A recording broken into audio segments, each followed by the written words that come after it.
Hello everyone. So welcome back to my channel. So I'm here with the another story of the same book, The Stories of India, and our today's title is Ganga and Shantanu. The story is basically about the river Gange and the king Shantanu. Okay, तो story कुछ ऐसे शुरू होती है कि बहुत time पहले वैसे भी बहुत अद्भुत कहानियां हुआ करती थी, बहुत अजीबो-गरीब किस्से हुआ करते थे, ऐसे कि आज के डेट में अगर हम सुने तो शायद हमारे लिए वो हार्ड टू बिलीव हो। अब एक बार हुआ क्या था, शांतनु नाम का एक बहुत सुंदर राजकुमार था। राजकुमार क्या, राजा ही हम कहेंगे। एक बहुत सुंदर राजा था, जो शिकार भी किया करता था, इधर-उधर घूमा करता था। तो एक दिन वो गंगा नदी के किनारे एक मतलब छोटा-सा वन था, उसके आस-पास वो क्या करते हैं, वो शिकार के लिए गए होते हैं। अब वो इतने सुंदर थे, इतने साहसी थे, हर कोई उनसे शादी करना चाहता था, लेकिन उन्हें कोई लड़की पसंद नहीं आती थी। उनको वैसी लड़की मिल ही नहीं रही थी जैसा वो चाहते थे। अब वो जब एक दिन बाहर निकले तो उन्होंने देखा एक बहुत सुंदर युवती यानी नारी यानी महिला, we can say that women, एक बहुत सुंदर वुमेन एक पेड़ के नीचे सिकुड़ कर सो रही थी। अब वो उनका मन करा कि उसको बस देखते रहें, देखते रहें, देखते रहें। वो उसको देखते रहे, वो वहां बैठ गए, वो उसको बहुत ध्यान से देखते रहे। अब उनको ना सांस लेने में भी डर लग रहा था। क्यों? क्योंकि उन्हें ये डर था कि अगर मैं सांस लूंगा तो कहीं ये उठ ना जाए।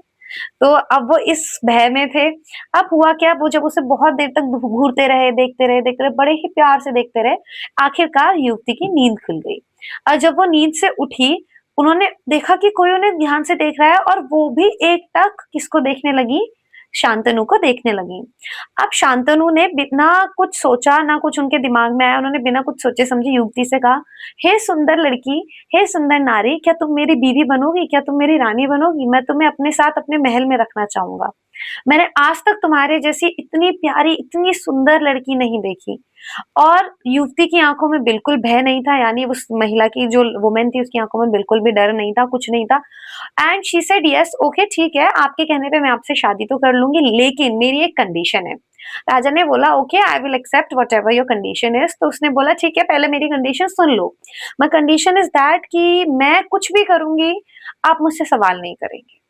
अगर आपने मुझसे सवाल करा तो मैं तभी आपको छोड़ के चले जाऊंगी, क्योंकि वो मेरी मजबूरी होगी और मुझे जाना पड़ेगा।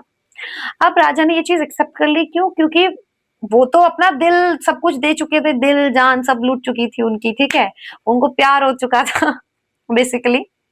फिर होता ये है कि वो उनके साथ उनके घोड़े पर बैठकर उनके महल चले जाती हैं, दोनों की शादी होती है।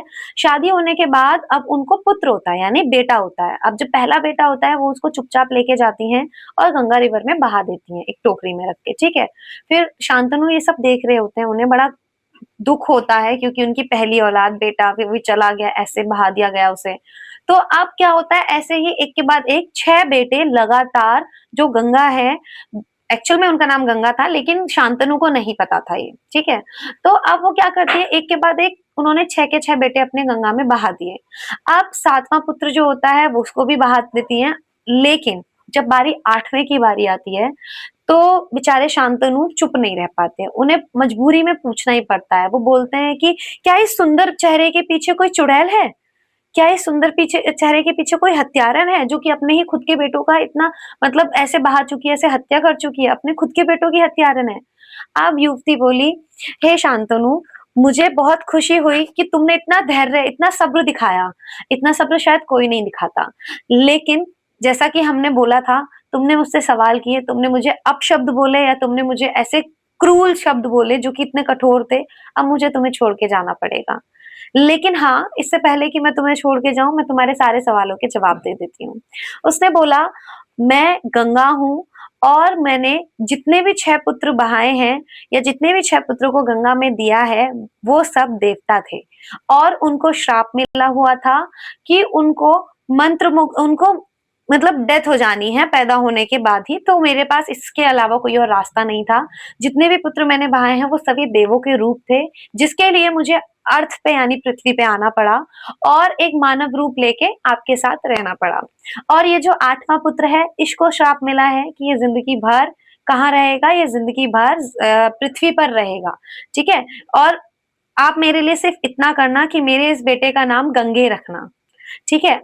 जिसके बारे में हम अगर बात करें तो यही गंगे आगे चल के भीष्मा नाम से बहुत फेमस हुए। ये जो स्टोरीज हैं, बेसिकली जो हमारी सीरीज चल रही है, this is about the Hindu methodological based story. Okay, तो हो सकता है बहुत सारे बच्चे इससे अवेयर हों और बहुत सारे लोग ऐसा हो सकता है ये ना जानते हों। आई होप आपको मेरी स्टोरी अच्छी लगी होगी। Please like, comment and subscribe my channel. Thank you for today. We will meet tomorrow with the another story of the series.